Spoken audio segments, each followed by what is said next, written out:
TNPC बंद कीजिए। वो जो मैं बात बता रही थी कि कोई ढिंचक वाला एकदम ठकास ठकास वाला कुछ नहीं देंगे तो आप लोग बिल्कुल नहीं देखेंगे, नहीं देखेंगे। चूड़ी पहन के, बाली पहन के, बिंदिया सिंदूर पहन के हम अपना पति का भला कभी नहीं कर सकते। ये लाल रंग कब मुझे छोड़ेगा। अरे ये लाल रंग अगर छोड़ देगा हमारा जिंदगी चला जाएगा, हम इधर का नहीं उधर का हो जाएंगे। इस सावन का पहला सोमवार नहीं, ये सेकेंड सोमवार है। पहला सोमवार मेरा पीरियड्स हो गया था इसलिए हम नहीं मना पाए, तो अभी ये जो सोमवार है हम मनाएंगे, इसलिए थोड़ा सज धज के सवार लिए, चूड़ी पहन लिए, फिर आलता भी लगा लिए। साज श्रृंगार करके सही में बहुत खूबसूरत लगते हैं औरत लोग और लड़की लोग, लेकिन इससे घर की रक्षा या फिर समाज की कुछ अच्छा होता है कि नहीं मुझे पता नहीं। चलिए इसी बारे में आज बात करेंगे। थोड़ा कड़वी लग सकती है, वैसे भी मैं कड़वी बातें ही करती हूँ। चलो welcome back to my channel, hope you all guys are very fine, doing very well. तो हाथ में चूड़ियाँ पहन लेने से और कानों में बाली पहन लेने से, हालांकि ये बाली तो है नहीं, जैसे कि मैंने पहले ही बताया कि साज श्रृंगार करना अपना नारी का तो हक है। हम साज श्रृंगार करते हैं और ज़्यादा सुंदर लगते हैं ना, लेकिन ये सुंदरता तब ज़्यादा निखरता है जब इसके साथ और भी सारे गुण मिल जाता है। कैसे? सबसे पहले तो मैं बता देती हूँ, आज मैंने देखिए आँखों में काजल लगाया। ये देखिए आँखों में काजल लगाया है। सब कोई बोलते थे कि काजल लगाने से आँख बहुत सुंदर लगता है। पता नहीं, मेरे आँख तो वैसे ही बड़े बड़े हैं और काजल मैं इसके लिए नहीं लगाती थी। कारण एक्चुअली मेरी आँखों का जो वाइट पार्ट है वो थोड़ा येलोइश है बचपन से, तो मुझे अपने जो आँख है बिल्कुल पसंद नहीं है। हाँ, मुझे मेरी आँख बिल्कुल पसंद नहीं है, मुझे खूबसूरत नहीं लगती है मेरी आँखें, तो इसलिए मैं काजल नहीं पहनती हूँ। और अभी थोड़ा शौक लगा है इसीलिए मैं काजल पहन रही हूँ। ये सारे चूड़ियाँ पहन लिया। अभी सावन का महीना है, आज सोमवार है, पूजा भी देने जाना है। सबको ये सारे सोमवार करते हैं और अच्छे से साड़ी भी पहनी है, जूड़ा बनाया है, सिंदूर पहनी है, बिंदी पहनी है और क्या। और ये देखिए, ये मेरा पैर। पैर कैसे दिखेंगे? पैर को तो आपने देख ही लिया, पैर को उठा के हम नहीं दिखाएंगे। क्या सही में ये सब पहनने के बाद, ये सब पहनने से, खूबसूरत मेकअप और फिल्टर लगाने से क्या सही में पति का भला होता है, अपना फैमिली का भला होता है? मुझे नहीं लगता है। हाँ, ये ज़रूर, ये सजना धजना हम औरत लोगों का हक है। आप सोचिए ना, इतने सारे चूड़ियाँ पहन के क्या हम ओलंपिक्स में जाके खेल सकते हैं? नहीं खेल सकते हैं। क्या हम वर्कआउट कर सकते हैं? नहीं कर सकते हैं। क्या हम हेवी वर्क कर सकते हैं? नहीं कर सकते हैं। तो इसका कोई फ़ायदा हुआ? नहीं हुआ ना।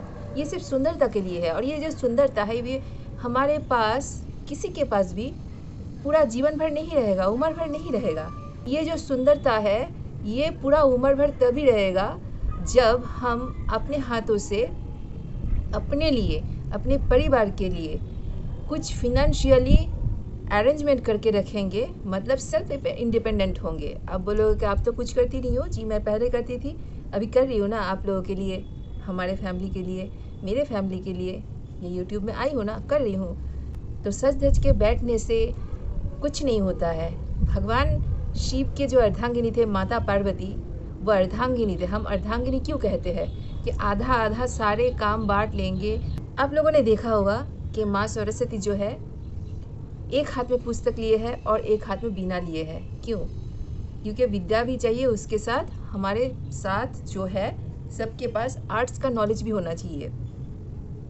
तो आर्ट्स में आप नृत्य कह सकते हैं, गाना कह सकते हैं, एक्टिंग कह सकते हैं, बहुत सारी चीज़ होता है आर्ट्स के अंदर, बहुत सारी चीज़। मुझे इतना ही पता है तो मैंने बता दिया। जिन लोगों को पता है आर्ट्स का मतलब क्या होता है, उन लोगों को तो अच्छे से पता है। तो वही बात है। अभी जो नृत्य होता है वो तो नृत्य नहीं है, लेकिन क्या करें, ट्रेंड है, ट्रेंड के साथ चलना पड़ता है। नहीं तो आप लोग भी नहीं देखेंगे ना। अच्छा कंटेंट कौन देखता है? कड़वी बातें, सच्ची बातें किसी को अच्छा नहीं लगता है। कोई ढिंचक वाला, एकदम ठकास ठकास वाला कुछ नहीं देंगे तो आप लोग बिल्कुल नहीं देखेंगे, नहीं देखेंगे। कितने लोग देखेंगे? जितना एजेड है, हम जैसे लोग हैं और बहुत सारे जो डिसेंट लोग हैं वो लोग देखेंगे। बाकी तो जनरेशन है जो, वो ये सब चीज़ बिल्कुल नहीं देखेंगे, ना ही ध्यान देंगे, ना ही सुनेंगे। ये भी जो मैं आज बोल रही हूँ ना, बहुत सारे औरत लोग बोलेंगे कि हाँ हाँ तुम तो शॉर्ट्स पहनती हो, ये दिखाते हो, वो दिखाते हैं। अरे बाबा, सब काम सब चीज़ में नहीं होती है। याद रखना, समुंदर में जाके आप साड़ी पहन के तैरोगे तो डूब जाओगे।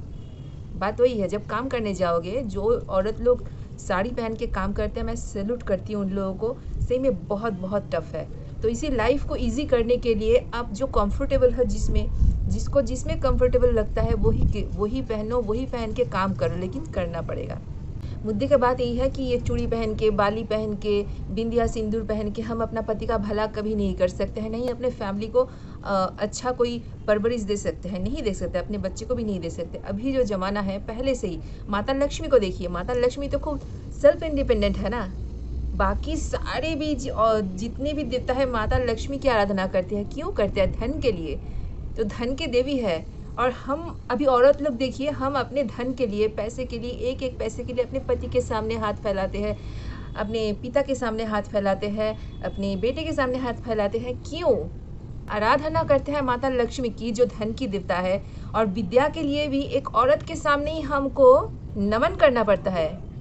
और जो शक्तिशाली देवी है, देवी दुर्गा, 10 अवतार, जिसका 10 हाथ है, सोचिए। तो हम औरत लोग इतने सारे गुण लेके पैदा हुए हैं, हम जन्म से ही यही गुण लेके पैदा हुए हैं। हम औरत लोगों के पास इतने सारे गुण हैं, हम अच्छा गुण काम पे नहीं लगाते हैं। सिर्फ क्या करते हैं? खाना पकाते हैं। खाना पकाने से, घर का सेवा करने से, घर के लोगों का आज्ञा पालन करने से कुछ नहीं होता है, कभी किसी का भला नहीं हो सकता है। अभी हम लोग माँ सरस्वती के पास नमन करते हैं, लक्ष्मी जी के पास हाथ फैलाते हैं, लेकिन खुद हम औरत लोग ही धनहीन है। क्यों? थोड़ा सोचिए। बच्चा जन्म देते हैं, उसको पालते हैं, पालना भी नहीं आता है। अगर हम सही में एक एक देवी घर में रहते हैं ना, सही में, तो फिर अपने घर में गणेश, कार्तिक, ये सब पैदा होता, जो कि है नहीं, क्योंकि हम लोग देवी नहीं हैं, हम आम इंसान हैं। देवी बनने के लिए आपको शिक्षित होना पड़ेगा, विवेकवान होना पड़ेगा, आपके अंदर कला होना पड़ेगा, शस्त्र धारण करने के भी आपके पास क्षमता रहना पड़ेगा, और हाँ, आपके अंदर दिमाग भी होना चाहिए। लेकिन ये तो नहीं, ऐसा नहीं होता है। शस्त्र हम लोग कब धारण करते हैं? पड़ोसी के साथ झगड़ा करने के लिए। बातें कब बोलते हैं? पड़ोसी का साथ लगने के लिए, किसी का पीएनपीसी करने के लिए, तब बातें करते हैं। बस यही काम रह गया औरत लोगों का। ऐसे औरत लोग समाज के लिए, अपने घर के लिए करेगी क्या? कुछ नहीं कर सकती है। तो सिर्फ पूजा करने से, घर में अच्छा खाना पकाने से, घर के लोगों का सिर्फ सेवा करने से समाज की या फिर अपने फैमिली का कुछ भला नहीं होता है। अगर अपने फैमिली के लिए, अपने पति को लंबी उम्र देना चाहते हैं, तो फिर आपको कमाना पड़ेगा, खुद से फिनेंशियली इंडिपेंडेंट होना पड़ेगा, अपनी कला को बाहर लाना पड़ेगा, दुनिया को दिखाना पड़ेगा। खुद के अंदर अगर अपनी कला को छिपा के रखोगे शर्म के मारे, तो फिर कभी किसी का भला नहीं हो सकता है। लोग बोलते रहेंगे। कौन लोग बोलते हैं? कौन औरत लोग ऐसे बातें बोलते हैं? वही बोलते हैं जो कुछ नहीं करते हैं, जिसके पास बहुत सारा फ्री टाइम है। पता, मैं एक सच बात बताती हूँ, जिस दिन मैं वीडियोस नहीं बनाती हूँ, ये मेरा काम है, मैं सीरियसली इसको अपना करियर बना चुकी हूँ। मुझे पता भी नहीं था कि मैं कैसे यहाँ पे आई। इसीलिए तो मैं भगवान को थैंक यू कहना चाहती हूँ कि अगर आपके लाइफ में कुछ आना है तो वो ज़रूर आएगा, लेकिन आप अपने अंदर का जो टैलेंट है, कला है, उसको बिल्कुल भी भूलिए मत। समय जब आएगा उस टाइम पे आप उसको सही इस्तेमाल कीजिए। समय रहते समय का उपयोग कीजिए, क्योंकि समय किसी के लिए रुकता नहीं है। तो जो मैं बात बता रही थी कि ये जो है, ये मेरा प्रोफेशन बन गया है। ये मैंने कभी सोचा नहीं था।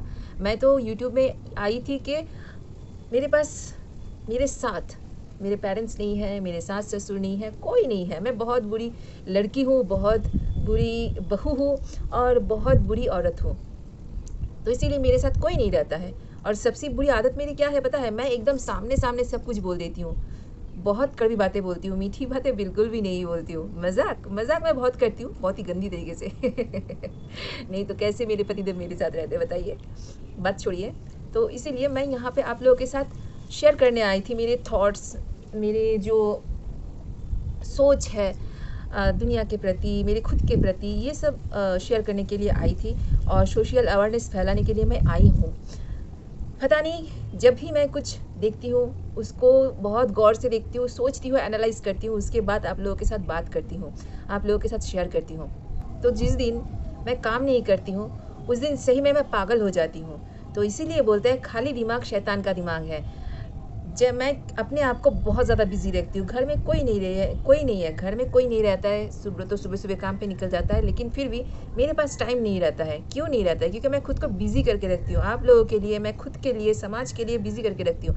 जिस दिन मैं एकदम खाली दिमाग बैठती हूँ उस दिन मुझे ना पागलपंती चढ़ जाता है, मतलब खाली पागल लगती है कि यार कोई काम नहीं है, क्या नहीं है।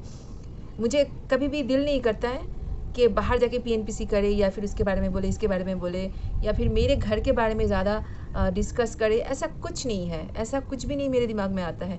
मुझे हर टाइम पे मेरे दिमाग में हर टाइम पे यही चलता है कि कुछ नया करो, कुछ नया करो, कुछ तो करो, कुछ अच्छा करके जाओ। टाइम बहुत कम है, किस दिन हम चले जाएंगे इस दुनिया को छोड़ के पता नहीं, लेकिन जब तक है उस टाइम पे किसी के लिए, किसी एक इंसान के लिए या फिर किसी एक जीव के लिए कुछ तो अच्छा करके जाए, नहीं तो जीवन ही बेकार है।